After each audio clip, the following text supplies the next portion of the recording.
Tyler, it's great to see you. What's happening? But I feel like I've been seeing a lot of you this summer. I'm not stalking you, I promise, on Instagram. Your wife's doing a great job documenting all of your and hers travels, but it feels like you've been doing one of two things, traveling a lot and working out over at Sharks Ice. Has that been your summer so far? Yep, majority of the time I've been here and skating with Mike Ricci and working out with all the fellows there, and then a couple of weddings and stuff that we had to go to, but it's always nice to kind of rejuvenate a little bit and get away, but it's always business. So a veteran like yourself, and by the way, I do have a surprise treat for you. It's coming. Just hang tight. Okay. A veteran like yourself who's working so hard, you've been around this league long enough, you know how the league goes, you know how a season goes. You're not practicing with teammates, you're not practicing with a group of players, you're not playing games right now. How can a veteran like you, by yourself working out, get better? What do you focus on? Yeah, I mean, like I said, I've been skating with Reach, and he does all of his research and sees what, all the skill coaches and stuff are doing. So we were doing a lot of that early on in the summer, and now that guys are starting to filter in, it's nice to get, a bigger skate and do some, more conditioning type of thing and getting ready for camp. You starting to get itchy? A little bit, yeah. It's been a long off season. Me too. You have a cat. That is your wife's name. You don't have a dog, though. That's my play. That's my joke here. Congratulations on getting Stella. What has being a dog parent been like this summer? Not much sleep. A lot of early mornings, a lot of walks, but it's been great. Obviously now, she's still 7 months, I believe, and but she's getting used to being at the house, and there's nothing better. I wanted to bring up your wife, Kat. I feel like she has also ingrained herself in Sharks culture, whether it was doing the podcast with you and Will and Mac last year, or just being around this. And obviously I know she's from the area, but she seems very much invested in this team, this area. What can you say about her as obviously your partner, but also somebody who can mean something to this organization? Yeah, I mean, we're very grateful. They've really took her in, and whenever she can come and help out, she came to the draft party and did stuff like that. But at the same time, we're just excited. I think she understands how excited I am when I come home from the rink, and I say how much fun I had with all the guys and stuff. So I think she understands that, and hopefully we can have a better season next year, and we can all just be a lot more happier. Absolutely, winning does cure everything. We also brought you a surprise. We brought you a little treat here. It's been actually hiding behind the podium this entire time. Oh, look at that. I could smell them. Milk and cookies. It's not in the off-season diet plan right now, but well, speak for I literally can smell them. Speak for yourself. I am gonna have that. Boy, that is hot and gooey. I am gonna eat that. In terms of the sleepover, and I know we're doing a bobblehead surrounding it. I know a lot of people were talking about that last year. How are we supposed to handle that? I want to hear it from your perspective as a talker of the San Jose Sharks. Should we keep that up? Should we be thinking about more fun things for you and your teammates this year? Should we let that go? Do you want to move on to something else? How should we treat the sleepover thing?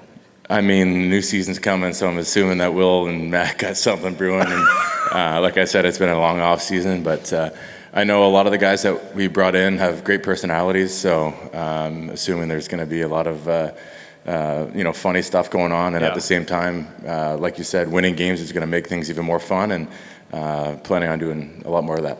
As you reflect on last season, I don't know how much you've realized this. I mean, I think I see it, but you played such an important role, not only on the ice, scoring 30 goals certainly helps, but also off the ice with Will, with Mac, with a lot of other players. I don't want to just isolate on them. Have you stopped to think, though, about what last season meant and how it all came together? Macklin was drafted, obviously, first overall. You signed with the team shortly after that. They both are announced as coming to the Sharks. It all kind of came together quick. Back then, about a year ago, we really didn't know how it would work out. How do you see it now in reverse, and how you really fit in here? Yeah, I mean, obviously it was an exciting time for everything that summer, and I think this summer as well, there's a lot of key veteran guys that have been through a lot that are excited to come here and do what I kind of did last year and Goody did last year. Yeah. So I think this thing's really turned around, and I know that Mac and Will have been working really hard, and obviously they got the keys to the franchise. So we're really banking on them. Obviously, you don't want to put too much pressure on them, but at the same time, that's where things are going. So really excited to see what they bring this year, and hopefully I can just keep contributing. You played a round of golf with Joe Thornton. Was that the loudest round of golf in your life? It was great. It kept me into it. And obviously the photo that that I ended up posting was a putt on 18 to tie the match. So there was no money getting dealt away. So that was a big putt for me and the bank account for sure. What's been the highlight of your summer so far? And this is probably a competing thing. Seems like you've had a good time and you're living the life right now. Yeah, I mean, like I said, at the start of the summer, kind of took things easy. Just went to a couple weddings. Both weddings were in Montreal, actually. So that was a good time. But obviously, just getting away and getting the mind right. And obviously, I love playing hockey. But it's always nice to kind of just get away and do your own thing and have some fun. As I've mentioned before, you've been around this league long enough to know what it takes to break in, to be successful, and to sustain and grow.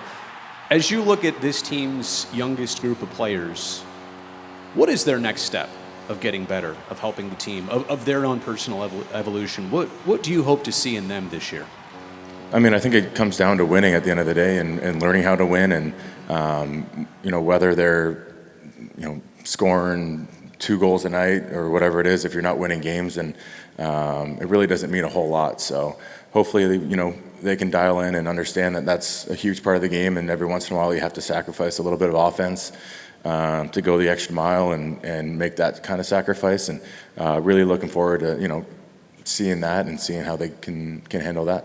There's a lot of buzz about the future of this building right now and hopefully some improvements that take place over the next however many years. But you played here, I say back in the day, it wasn't that long ago, especially on the Kings, when it was a very hard place to play here. I just want to get your opponent memories of what it was like to be here and how you hope that can be in the next, 3 years here, you're under contract at least. How you hope to get this place as a home player now. Well, I remember used to check into the Fairmont downtown, and I wouldn't be able to sleep the night before the game because I was scared of how loud the building was going to be, especially in the playoffs when you're scared to take a penalty because all you would hear is the chomp and the white signs and stuff. So, but just the intimidation factor of knowing that as soon as you step on the ice, it was going to be a battle and it wasn't going to be a fun night. So. Really looking forward to trying to get that back, and I think we're ready to take this step forward. Is that really an important thing for a hockey player? You can talk about skills and winning and teamwork and all that stuff, but the environment matters, right? 100%. I think obviously it hasn't been ideal the past few years here, but we've really we really worked hard last year, and I truly think that it's going to be a lot better this year in the sense of winning. But whenever you go into a building, say it's Montreal, New York, all the big places to play, it's very intimidating, but it's also a lot of fun. So you got to be ready for the challenge. All right, I know you said you're awaiting the season starting and getting things going again. What's the biggest thing you look forward to this season? If you could isolate one thing. I mean, honestly, I think day one of training camp is always one of the more fun days. You get the boys back together and you get in the locker room, and that's where you build the most chemistry. And once you get that going, I think you can kind of see where the season's going to go, and just really looking forward to it. Is Uncle Tyler an okay title? We'll take it. I mean, whether you like it or not, it fits. Yeah. They love it. So Will called me a lot worse things last year. I'm sure he did. Yeah. I have to say, this is discipline for you to watch me eat this. Yeah, I told you I could smell them. It was really good.